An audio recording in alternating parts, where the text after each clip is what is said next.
Silencio de Edgar Allan Poe. Fábula. Escúchame, dijo el demonio poniendo su mano sobre mi cabeza. El país que te digo es una región lúgubre. Se encuentra en Libia, junto a las orillas del Zaire. Allí no se encuentra descanso ni silencio. Las aguas del río son de un tinte azafranado y lívido. No corren hacia el mar, sino que eternamente se agitan bajo la pupila roja del sol con un movimiento convulsivo y tumultuoso.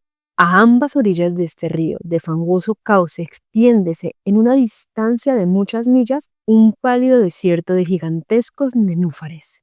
Uno contra otro, se ofrecen como anhelantes en esta soledad y dirigen hacia el cielo sus largos cuellos espectrales fantasmales. Inclinan a un lado y otro sus perennes corolas. De ellos sale un rumor confuso que se parece al refugio de un torrente subterráneo, y el uno inclinándose hacia el otro, suspiran.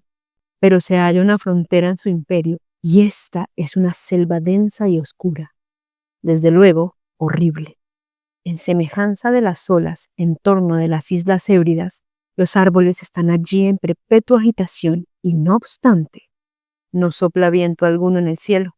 Los enormes árboles primitivos se balancean continuamente, cediendo a otro lado con un estrépito impresionante, y de sus altas copas, llorando gota a gota, se filtra un inacabable rocío.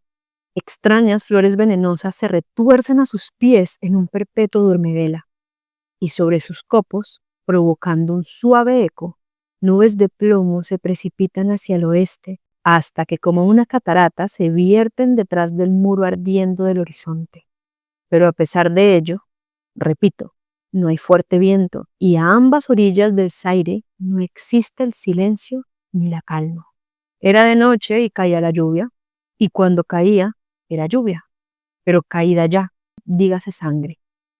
Me encontraba en medio de la marisma y cerca de los nenúfares gigantescos, y caía la lluvia sobre mi cabeza, en tanto suspiraban los nenúfares. El cuadro era de una desolación solemne. De pronto, a través del leve velo de la funérea niebla, se levantó la luna, una luna roja, y mis ojos se fijaron entonces en una gran roca gris que se alzaba en el margen del río y a la que aquella iluminaba. La roca era gris, siniestra, altísima.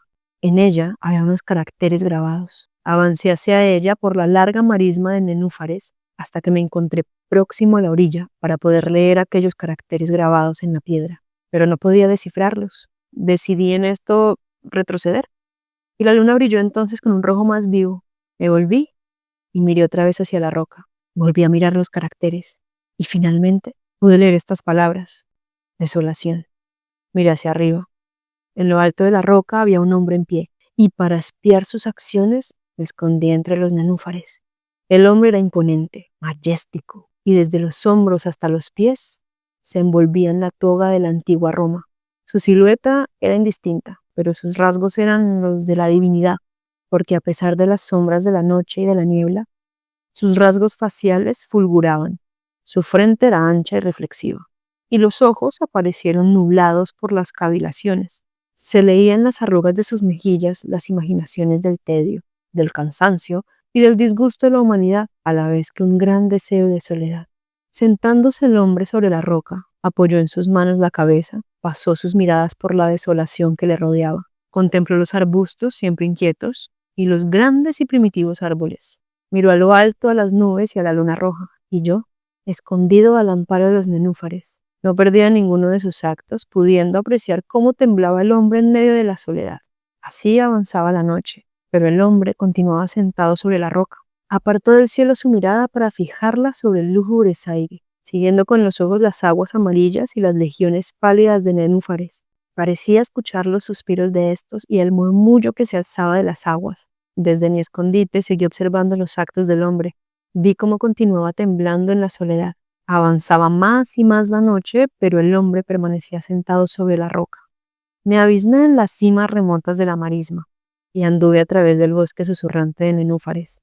Llamé a los hipopótamos que vivían en aquellas profundidades, y las bestias escucharon mi llamada, viniendo hasta la roca, rugiendo, sonora y espantosamente. Todo bajo la luna. Maldije a los elementos, y una tempestad horrible se formó en el cielo, allí donde apenas momentos antes corría un soplo de brisa. El cielo se volvió lívido bajo la violencia de la tempestad, azotaba la lluvia a la cabeza del hombre y se desboronaban las olas del río. Este, torturado, saltaba rizado en espuma y crujían los nenúfares en sus tallos. El bosque se agitaba al viento, se derrumbaba el trueno, centelleaba el relámpago y el hombre, amo siempre, temblaba en la soledad sentado sobre la roca. Irritado, maldije con la maldición del silencio.